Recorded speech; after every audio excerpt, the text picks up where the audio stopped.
নমস্কার বন্ধুরা, মিনুর রান্নাঘরে আপনাদের স্বাগত। চলে এলাম নতুন একটা রেসিপি নিয়ে। আজকের আমি রান্না করব নিরামিষ ফুলকপির রোস্ট। তার জন্যে আমি একটা ছোট ফুলকপি কেটে নিয়েছি, এই যে সুন্দর বড় বড় সাইজ করে কেটে নিয়েছি। আর নিয়েছি কিছুটা মশলা, কাজু, পোস্ত আর মগজদানা, আর এছাড়া নিয়েছি কাঁচা লঙ্কা। এইসব দিয়ে আর দেবো একটা টমেটো, এটাকে গ্রেট করে নেবো, কেটে নিয়েছি। আর এছাড়া নিয়েছি একটা নারকেল। এই নারকেলটাকে ভেঙে কুড়ে এর থেকে কিছুটা দুধ বের করে নিয়ে আজকে আমি রান্না করব ফুলকপির রোস্ট। রান্নাটা শুরু করব। প্রথমে আমি কেটে রাখা ফুলকপির মধ্যে এই যে কিছুটা গরম জল আমি দিয়ে দিচ্ছি। এই গরম জলটা দিলাম কারণ কপির মধ্যে অনেক সময় অনেক পোকা ঠোকা থাকতে পারে, নোংরাও থাকতে পারে।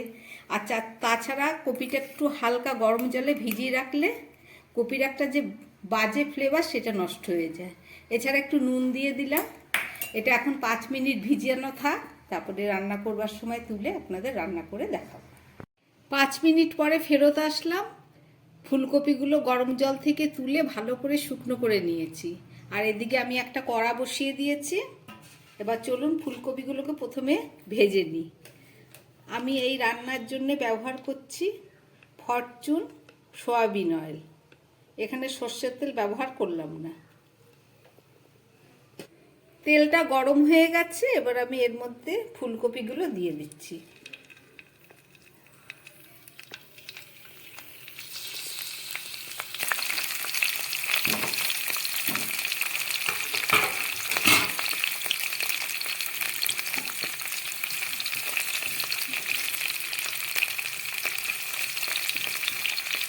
একদম অল্প আছে, এবার ফুলকপিটাকে ভাজা করতে দিতে হবে। একদম অল্প আছে, ফুলকপিটা ভাজা হচ্ছে। আমি একটু ঢাকা দিয়ে দিচ্ছি যাতে তাড়াতাড়ি সিদ্ধ হয়। 1 মিনিট পরে ঢাকাটা খুলে দেখি কপিটা কতটা ভাজা হয়েছে। দেখুন হালকা হালকা সুন্দর ভাজা হয়ে গেছে। এবার আমি এই কপিগুলোকে নামিয়ে নেব।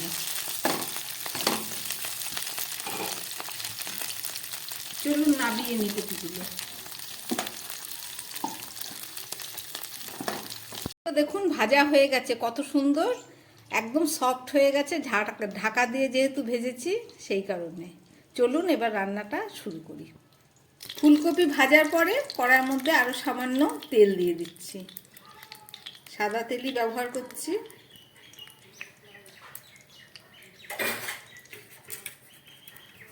এবার দিয়ে দিচ্ছি দুটো তেজপাতা ফোড়ন, আর দিয়ে দিচ্ছি দুটো শুকনো লঙ্কা, আর দিয়ে দিচ্ছি একটু গরম মশলা ফোড়ন, দুটো এলাচ, দুটো লবঙ্গ আর দু টুকরো দারচিনি। এছাড়া দিয়ে দিচ্ছি সামান্য গোলমরিচ, আধ ভাঙা গোলমরিচ।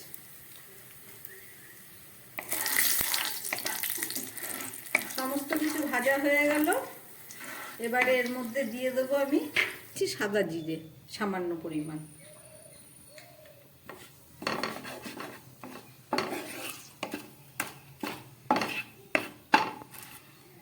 এবার দিয়ে দিচ্ছি আমি একটা টমেটো পেস্ট করে রেখেছিলাম সেটা।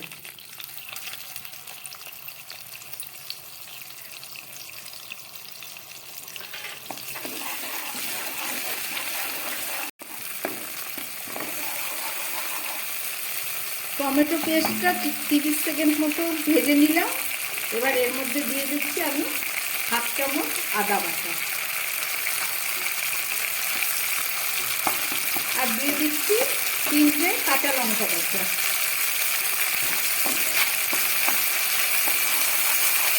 আদা, কাঁচা লঙ্কা, টমেটো দিয়ে এটাকে ভালো করে একটু কষিয়ে নিতে হবে।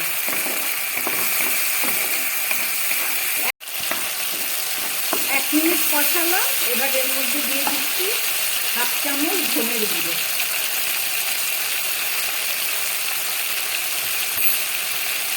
দিয়ে দিচ্ছি 1/2 চামচ জিরের গুঁড়ো,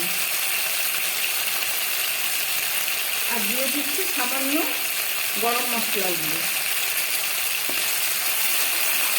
ফুলকপি রোস্ট রান্না হচ্ছে, এতে আমি হলুদ ব্যবহার করছি না, সেই কারণে হলুদটা দিচ্ছি না।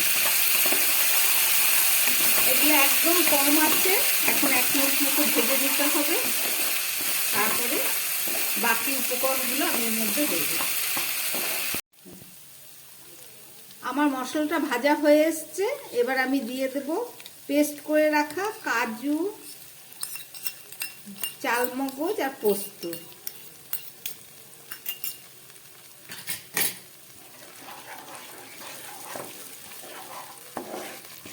এই পুরো রান্নাটাই একদম গ্যাস কমিয়ে রান্না করতে হবে।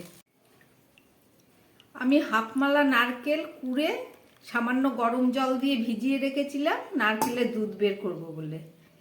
এই যে নারকেলের দুধটা আমার বের করা হয়ে গেছে।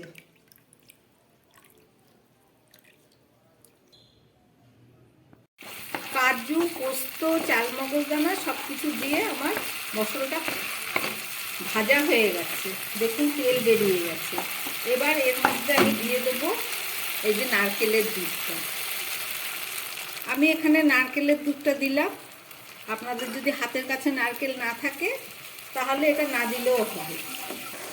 জল দিয়েও এইভাবে কষিয়ে নিয়ে তাহলে রান্নাটা করবেন। এবার আমি এর মধ্যে ভেজে রাখা ফুলকপিগুলো দিয়ে দিচ্ছি।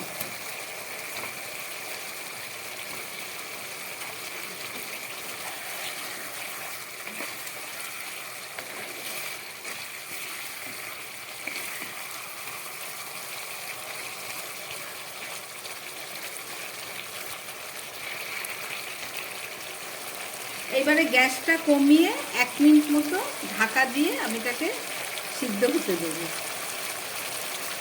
চলুন ঢাকাটা দিয়ে দিচ্ছি। ঠিক 1 মিনিট পরে ফেরত আসলাম। কপিটা আমার অনেকটাই হয়ে এসছে।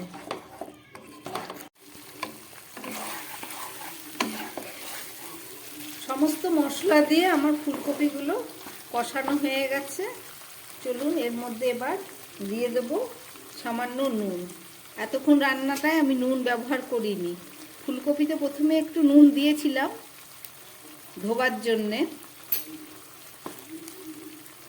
আর দিয়ে দিচ্ছি সামান্য পরিমাণ চিনি। আপনারা যারা খান তারা দেবেন, আর যারা না খান না দিলেও হবে। নারকেলের দুধ দেওয়া হয়েছে, এমনিতেই একটু মিষ্টি হয়ে যাবে।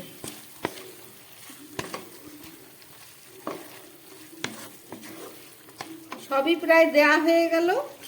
এবার দিয়ে দেবো আমি কেটে রাখা 4টে কাঁচা লঙ্কা। এবার দিয়ে দিচ্ছি আমি পরিমাণ মতো জল।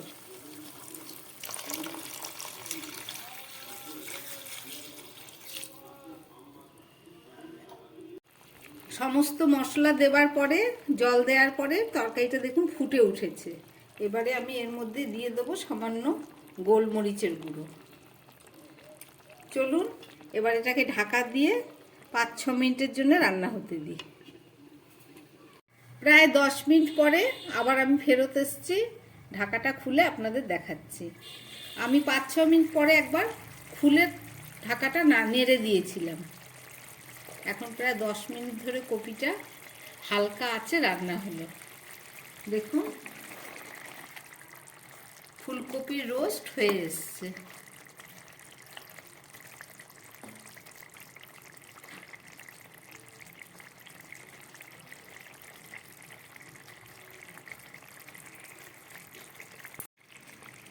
এবার দিয়ে দিচ্ছি সামান্য ঘি, 1 চামচ মতো ঘি দিয়ে দিলাম।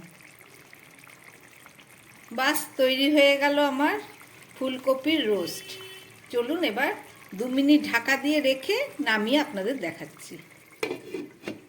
গ্যাস বন্ধ করে 2 মিনিট রেখে আমি এবার নামিয়ে নিচ্ছি ফুলকপির রোস্ট। রান্না করলাম ফুলকপির রোস্ট, রেসিপিটা আপনারা দেখলেন। এটা একটা সম্পূর্ণ নিরামিষ রেসিপি। যদি ভালো লাগে তাহলে আমার চ্যানেলটাকে লাইক করবেন, শেয়ার করবেন, সাবস্ক্রাইব করবেন, যাতে আমি আগামী দিন নতুন কোনো ভিডিও নিয়ে আসতে পারি। নমস্কার, সবাই সুস্থ থাকবেন, ভালো থাকবেন।